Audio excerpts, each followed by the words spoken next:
Good afternoon students. आज हम लोग पढ़ने जा रहे हैं हिंदी 2 से प्रकृति की शोभा। ये पोयम में आपका संदर्भ प्रसंग अर्थ आएगा, जिसको मैं स्कूल के साइट पे भेज दूंगी, वहाँ से आप कंप्लीट करेंगे। इस कविता में कवि ने प्रकृति की सुंदरता का बखान किया है। नेचर हमें क्या क्या देता है, उससे हमें क्या लाभ है, क्या हानियाँ हैं, हानियों से ज़्यादा लाभ है। प्रकृति के साथ छेड़छाड़ ना करें। प्रकृति ने हमें इतनी चीज़ें, खूबसूरत चीज़ें दे रखी हैं। सुबह आँख खुलने से लेकर के रात के सोने जाने तक हम ईश्वर के बनाए हुए संसार में रहते हैं, जिसकी रचना ईश्वर ने की है इतनी खूबसूरती से। हर चीज़ हमें कुछ एक नया सीखने को देता है। हर चीज़ से हमें एक नई सीख मिलती है। तो शुरुआत में कवि ने कहा, यह इस सुंदर सरल कविता द्वारा प्रकृति को ईश्वर की अप्रतिम संरचना बताया। प्रकृति का इस कविता में कवि ने प्रकृति का इतना ही सहज और सुंदर सरल वर्णन किया है, जिससे आपको समझने में भी आसान है।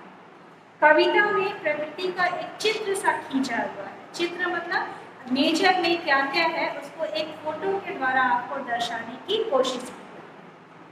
इसमें इसने लिखा, ईश्वर की अप्रतिम संरचना। ईश्वर ने कई संसार में हर जीवों को, मनुष्यों को, आपको, हमको बनाया है। प्रकृति की हर चीज ईश्वर की संरचना है और ये इतनी खूबसूरत है कि अगर हम इसे संजोज कर रखना चाहें तो संजो सकते हैं, अगर बर्बाद करना चाहें तो इसको बर्बाद भी कर सकते हैं। लेकिन ईश्वर ने इस प्रकृति के द्वारा जो सुंदरता हमें दिखाई है, ईश्वर कितना सुंदर है, जो कितना अच्छा है, जो इसने प्रकृति की इतनी सुंदर चीज़ों को बनाया, अपने हाथों से बनाया। और इसने बताया ये ईश्वर की अप्रतिम संरचना, सबसे खूबसूरत संरचना है प्रकृति, जो ईश्वर ने बनाया है। ईश्वर की अभिव्यक्ति इस मनोरम ईश्वरीय उपहार के प्रत्येक अवयव से होती है। हर चीज जो ईश्वर ने बनाई है वो अपने आप में महत्वपूर्ण है और ईश्वर क्या चाहता है इसके द्वारा, ये हर चीज के द्वारा हमें बताने की कोशिश कर रहा है। ध्यान लगाकर जो तुम देखो इस जग की सुधराई, आपकी बुक में सुधराई का मीनिंग किया हुआ है सुंदरता। अगर ध्यान से देखो इस प्रकृति की सुंदरता को तो बात बात में पाओगे तुम ईश्वर की चतुराई। ईश्वर ने हर चीज की रचना इतनी चालाकी से और सुंदरता से की है, जिसका सोच या जिसकी कल्पना भी हम नहीं कर सकते। हर चीज में हमें ईश्वर की चालाकी दिखती, चाहे वो पर्वत हो, फूल हो, पक्षी हो, आकाश हो, आकाश में स्थित चंद्रमा हो, तारे हो, हम हैं, आप है, मनुष्य की रचना, हर चीज ईश्वर ने बनाई है। हर चीज का अपना महत्व है और हर चीज हमें कुछ न कुछ सिखाती है। ये सब भांति भांति के पक्षी, हर कलर के, रंग बिरंगे पक्षी है। कोई छोटा है, कोई बड़ा है, कोई सफेद है, कोई काला है, कोई कई सारे रंग लिए हुए है, कोई एक ही रंग का है। ये सब रंग बिरंगे फूल, यह वन ललही लताएं, वह नवकल्पिका शोभा की धूम।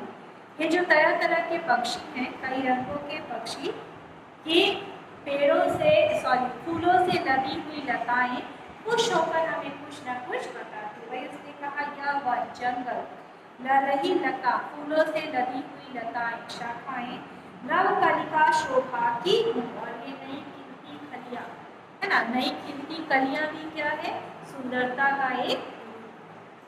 ये नदियां, ये झील सरोवर, कमलों पर भौरों की गूंज, बड़े सुरीले बोलों से यह गूंज रही देवों की गूंज। ये नदियां जो ईश्वर ने बनाई है, ये झील, ये सरोवर, तालाब, कमल पे जो भौरे बैठते हैं उसकी आवाज, गूंज, उनकी आवाज जो है, बोली भी है, वो कितनी सुरीली है कि इनसे लगता है सारी शाखाएं, बेलों की शाखाएं, जंगल, उपवन सब क्या हो रहे हैं, उनकी आवाज से गूंज रहे हैं। ये पर्वत की रम्य शिखाएं, जो पर्वत की ऊंची ऊंची लंबी लंबी दिल छू लेने वाली जो चोटियां हैं, शोभा सहित उतार चढ़ाव, सब में क्या है, ऊंचाई और नीचाई है ना। पर्वत जो ईश्वर ने बनाया, तो कोई शिखर ऊंचा है, कोई शिखर नीचा है, बराबर नहीं है, लेकिन फिर भी क्या है, इनमें सुंदरता है। और इसने लिखा ये पर्वत की रम्य शिखाएं, रम्य मतलब होता है बहुत सुंदर चोटी, भले वो बराबर हो लेकिन एक सुंदरता लिए हुए है।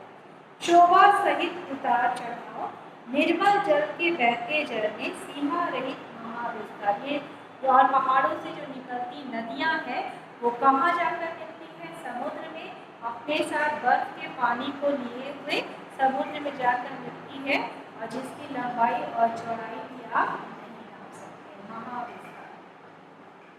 हर प्रकार की ऋतु का आना, गर्मी के बाद जाड़ा, जाड़ा के बाद गर्मी, बसंत, बरसात, ये सारे मौसम का बारी बारी से संसार में आना, नित नवीन शोभा के साथ।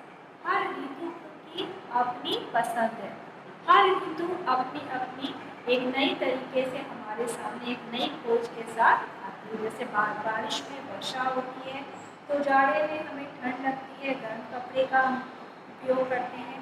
तो हर ऋतु का क्या है? अपनी अपनी शोभा है, सुंदरता है। पाकर समय वनस्पति फलना, रूप बदलना, रंग देना। समय आने पर कली का फूल में बदलना, बीज का फल में बदलना, ये सब ईश्वर की ही देन, सब अपने समय पर होते हैं। सूर्य चंद्रमा की शोभा अद्भुत, बारी बारी से आना दिन रात। सूरज और चांद बारी बारी से आकाश में आते हैं। सूरज के आने से जहाँ दिन होता है वही चंद्रमा के आने से रात होती है। वही इसने कहा सूर्य चंद्र की शोभा अद्भुत, अद्भुत मतलब निराली, बारी बारी से आना दिन रात, यो अनंत तारा मंडल से सच जाना रजनी का गात। गात यहाँ पे आया है शरीर के लिए और रजनी यहाँ पे आई है रात के लिए। तो रात रूपी रजनी यानी रजनी यानी रात के रूपी रजनी के शरीर पर, रात के शरीर पर, रात में यहाँ पे उपमा दी गई है स्त्री से। ऐसा लगता है जब रात में तारे आ जाते हैं आकाश में तो ऐसा लगता है किसी स्त्री ने अपने बदन पर, गात मतलब शरीर पर एक चुनरी सी ओढ़ ली है जिसमें कई सारे गोटे झिलमिला, और वो गोटे क्या है? तारे। एक स्त्री ने एक ऐसा कपड़ा अपने बदन पे डाल रखा, स्त्री की रात की तुलना की गई है स्त्री से। स्त्री के शरीर पर लगा कपड़ा, चिपटा कपड़ा या सिमटा कपड़ा ऐसा लग रहा है जिसमें कई सारे गोटे गड़े हुए। गोटा आपने देखा होगा छोटे छोटे सितारे कपड़ों पे, साड़ियों पर या दुपट्टे पे लड़कियों के लगे होते हैं जो शाइनिंग करते हैं। उस समय जब तारे आकाश में आते हैं तो उस वक्त ऐसा लगता है कि रजनी की स्त्री जो है वो अपने सारे शरीर पर गोटों का या छोटे छोटे शीशों का एक ऐसा कपड़ा पहन के बैठी है जो पूरी तरह से चमक रहा, झिलमिला रहा। ऐसा लगता है रात के समय तारों का आकाश में आना। यह समुद्र की पृथ्वी तल पर छाया तो जन्मे। समुद्र का पानी पृथ्वी पर इतना ज्यादा फैला हुआ है, इतना ज्यादा फैला हुआ है कि जिसका कोई अंत नहीं है ना, इसकी कोई सीमा नहीं। उसमें से मेघों के मंडल को उत्पन्न अनंत होता है। यहाँ पे क्या है? बादलों का झुंड जो है वो पानी के रूप में सागर में गिरता है। सूरज की गर्मी से फिर सूखकर बादल बनता है। इसका यह चक्र चलता रहता है। वही उसने कहा उसमें से मेघों के मंडल को अनंत उत्पन्न अनंत आकार। गर्मी में सूरज का पानी सूख करके ऊपर जाकर फिर बादल बनता है तो बरसता है।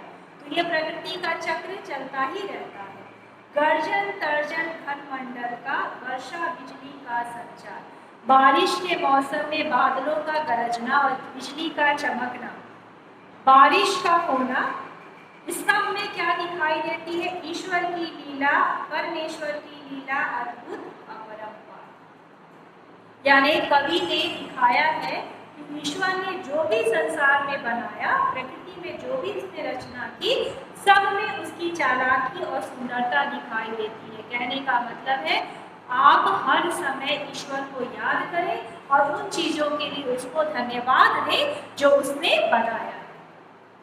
तो उसने शुरुआत किया है कवि ने पक्षियों से, है ना। ये सब भांति भांति के पक्षी, हर की आवाज अलग है, हर का रंग अलग है, लेकिन जब वो बोलते हैं, चहचहाते हैं, गूंजते हैं तो सबको अच्छा लगता है। एक उदास मन भी फूलों को देख करके खुश हो जाता है, सबको फूल पसंद है। तो ये सब ईश्वर ने हमारे लिए, मनुष्यों के लिए बनाई है और हम चाहता है कि हम उसका सदुपयोग करें, उसे बर्बाद न करें। तो ईश्वर ने पक्षी से लेकर के जो कविता लेखक ने लिखी है, वो उन्होंने पहले शुरुआत की है ईश्वर की रचना में पक्षियों से, उसके बाद उन्होंने बताया है नदियों का, फिर उन्होंने बताया है रात में चांद का और दिन में सूर्य का आना कैसा दिखाई देता है, सागर में पानी का बरसना, फिर गर्मी से बादल बनना, ये सारा चक्र ईश्वर ने ही बनाया है